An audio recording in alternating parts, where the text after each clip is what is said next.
Bismillahirrahmanirrahim. Ada kejadian lain teman-teman sekalian dalam masalah kiprah Hudzaifah dalam kancah peperangan, yaitu di perang Khandaq ya, atau perang Ahzab. Sudah sering kita ceritakan peperangan ini teman-teman sekalian, tapi ada kisah yang unik di sini. Jadi setelah 45 hari dikepung Madinah oleh orang-orang Quraisy dan pasukan Ahzab. Ahzab kan jamak daripada Hizb, yang berarti kelompok. Karena banyaknya suku-suku Arab dan orang Yahudi bergabung sampai 10.000 pasukan dipimpin oleh Abu Sufyan pada saat itu, maka dinamakan Ahzab. Allah namakan surah Ahzab surah nomor 33, menceritakan masalah perang Ahzab atau perang Khandaq, parit yang dijelaskan dalam hadis, gitu kan. Kalau perang Ahzab disebutkan dalam Al-Quran, kalau perang Khandaq, istilah Khandaq digunakan di dalam hadis Nabi SAW. Yang jelas teman-teman sekalian, pada saat itu sudah dibuat parit, muslimin berhasil menahan serangan-serangan musuh ya. Di zaman kisah Ali bin Abi Thalib sudah kita ceritakan, kisah juga Zubair bin Awam sudah kita jelaskan ya, bagaimana peperangan-peperangan ini terjadi. Juga kisah Jabir bin Abdullah, masalah kisah makanan yang jadi banyak, pada saat itu sudah kita pernah jelaskan. Jadi kita masuk ke inti bahasan masalah Hudzaifah saja. Setelah 45 hari mengepung Madinah dan mereka tidak mampu sama sekali untuk masuk, maka ada satu orang pemimpin Quraisy namanya Naim bin Mas'ud. Naim ini entah bagaimana kuasa Allah, dia tadi orang keduanya Abu Sufyan, orang yang paling benci dengan Islam. Dia tiba-tiba memanah ke arah seberang parit muslimin, surat isinya, wahai Muhammad, jemputlah aku karena aku ingin masuk Islam. Maka Nabi SAW bilang kepada para sahabat, turunkan tangga buat dia, dari tali sampai kayu, turunin di parit, dijemput malam hari. Orang-orang Quraisy tidak ada yang tahu, dia sendiri turun. Datang Naim bin Mas'ud, betul-betul dia masuk Islam, syahadat. Nabi SAW gembira, gitu kan? Ini pimpinan Quraisy, tidak ada apa-apa nih. Allah SWT utus dia datang, dan ini sebab kemenangan muslimin di perang Ahzab, salah satunya. Naim bin Mas'ud ini, radhiyallahu anhu, pada saat sudah masuk Islam, dia mengatakan, hai Muhammad, ya Rasulullah, dia mengatakan setelah masuk Islam. Tadi sebelum masuk Islam, dia hai Muhammad, saya mau syahadat. Lalu Nabi SAW syahadatkan. Lalu dia mengatakan, ya Rasulullah, setelah masuk Islam, utus saya, perintahkan apa saja. Apa saja. Ya. Kata Nabi SAW, kau satu orang hai Naim. Saya nggak tahu harus suruh apa. Tapi kalau kau bisa kacauin mereka, kacauin aja. Maka berdirilah. Naim mengatakan, baik, saya akan lakukan ya Rasulullah. Maka dia pun turun, dia langsung keluar. Ini kalau tidak salah pernah saya ceritakan, tapi saya lihat kembali. Kalau meja ini kita ibaratkan parit, ya, parit yang digali di Madinah, di pojoknya itu ada benteng suku Quraidah, suku orang Yahudi yang berkhianat kepada Nabi SAW. Tadinya punya kesepakatan damai, nggak boleh lolosin pasukan musuh masuk, tapi mereka berkhianat, gitu kan? Mereka melolosin masuk pasukan Ahzab. Naim langsung datang ke sana. Terus ngobrol, minta izin sama pemimpin Yahudi, Quraidah, izinkan saya masuk. Karena dia tahu Naim maksudnya adalah pimpinan orang Quraisy, diizinkan masuk. Dia bilang, saya mau kumpul sama tokoh-tokoh kalian. Kumpullah dengan tokoh-tokoh orang Yahudi. Lalu kata Naim, hai orang-orang Quraidah, kira-kira, kalau orang-orang Quraisy pulang tinggalin kalian akan selamat dari serangan Muhammad? Karena kan sekarang merasa kuat karena ada mereka. Sekarang saya lihat kejenuhan di pasukan Ahzab ini besar sekali, gitu kan? Jadi tujuan Naim ingin mengacaukan mereka, gitu kan? Maka kalau mereka pergi, pasti kalian akan diserang oleh Muhammad dan kalian tidak akan punya potensi untuk melawannya. Lalu kata orang-orang Yahudi, lalu apa saranmu? Kata Naim, saran saya minta 10 orang dari tokoh Quraisy bergabung di pasukan kalian, supaya kalaupun mereka bosan jenuh, mereka nggak mungkin tinggalkan 10 pimpinannya itu. Hanya untuk bergabung dengan pasukan kalian saja, nggak usah yang lain. Mereka bilang bagus, ide yang bagus. Baiklah, Naim langsung turun dari benteng. Malam itu juga ya, malam itu.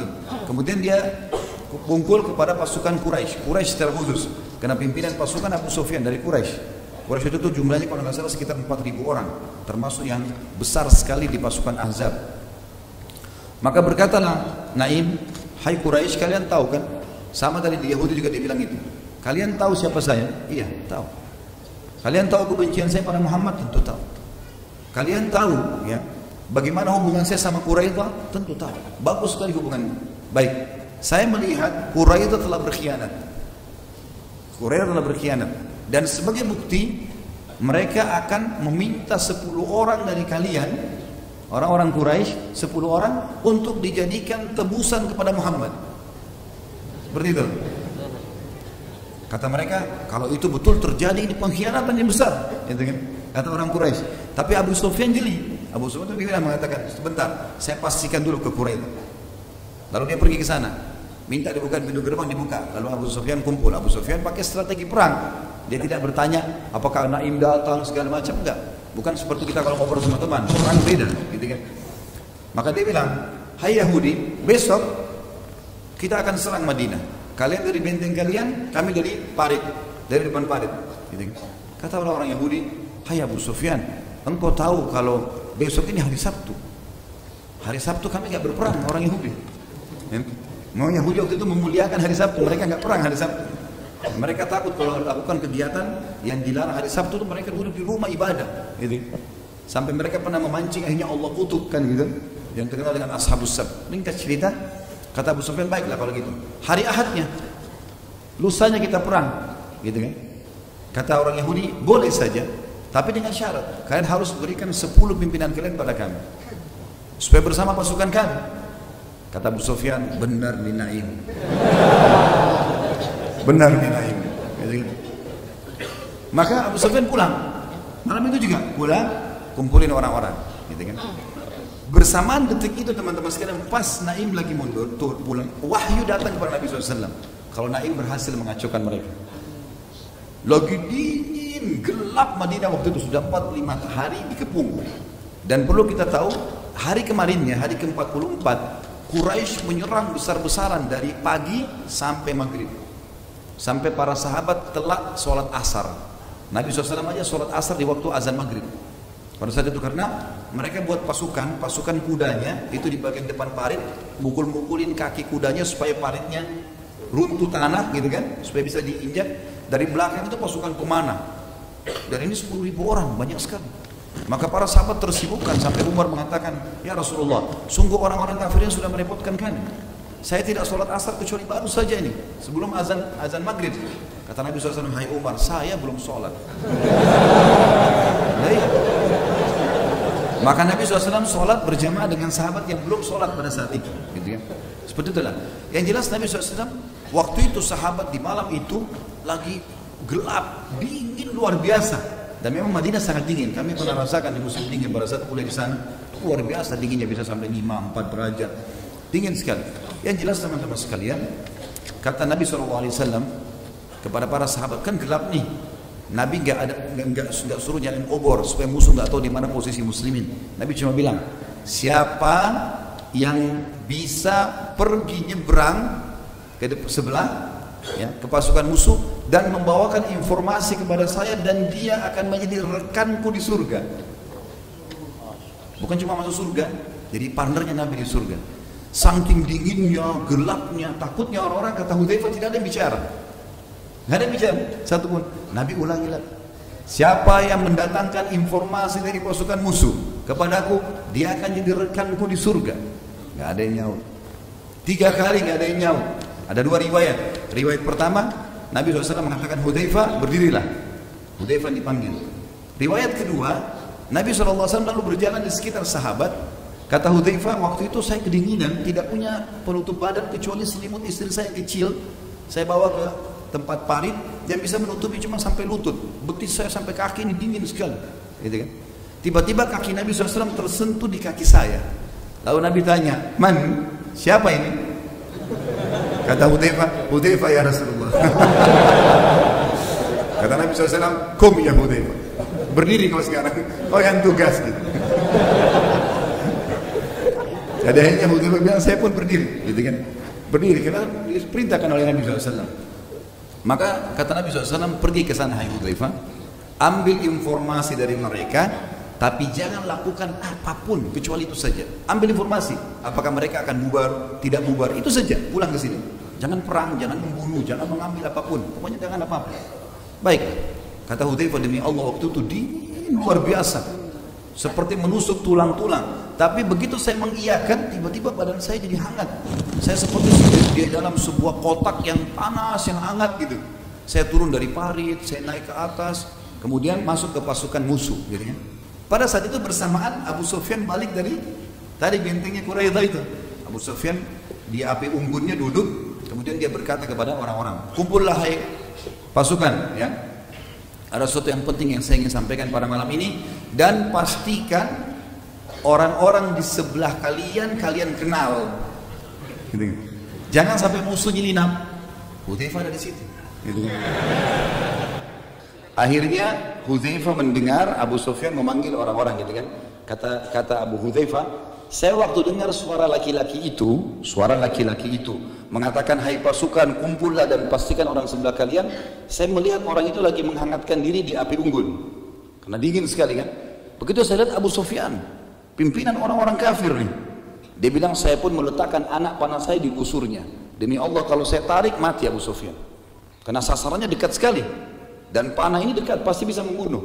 Tapi saya mengingat wasiat Nabi SAW, jangan buat apa-apa, ambil informasi pulang, ini penting. Taat pada pemimpin di kancah peperangan penting. Jangan sok jagoan, serang tidak, walaupun kita punya potensi, harus izin, gitu kan. Pasukan muslimin dulu tidak berani menyerang kecuali sudah ada izin. Sampai kadang-kadang mereka karena inginnya menyerang, mereka merayu-rayu pimpinan mereka, izinkan kami menyerang. Begitu dikatakan iya, sudah langsung menyerang, gitu. Kalau enggak bisa, melanggar ini, gitu kan.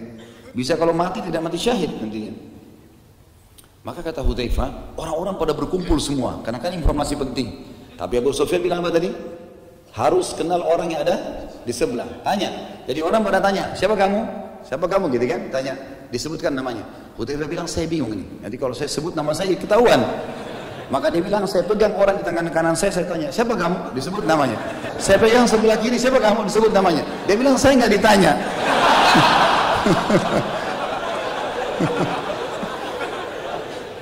Ini kecerdasan. Sampai dia bilang, saya nggak ditanya akhirnya.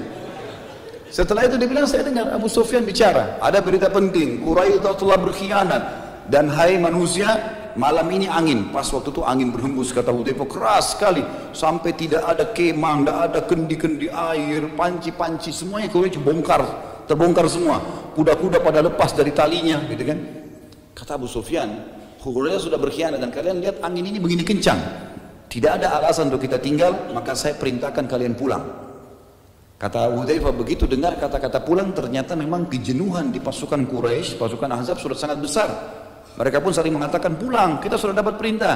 Maka mereka pun semua pulang pada malam itu. Kata Hudzaifah radhiyallahu anhu, saya pun pulang. Saya pun pulang, kemudian saya menyeberang Khandaq sampai masuk ke kemah Nabi SAW. Nabi SAW lagi sholat malam.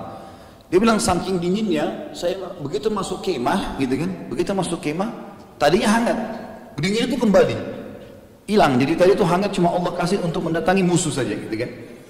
Dia bilang dingin sekali, tiba-tiba saya menggigil, kemudian saya duduk menjongkok, gitu ya.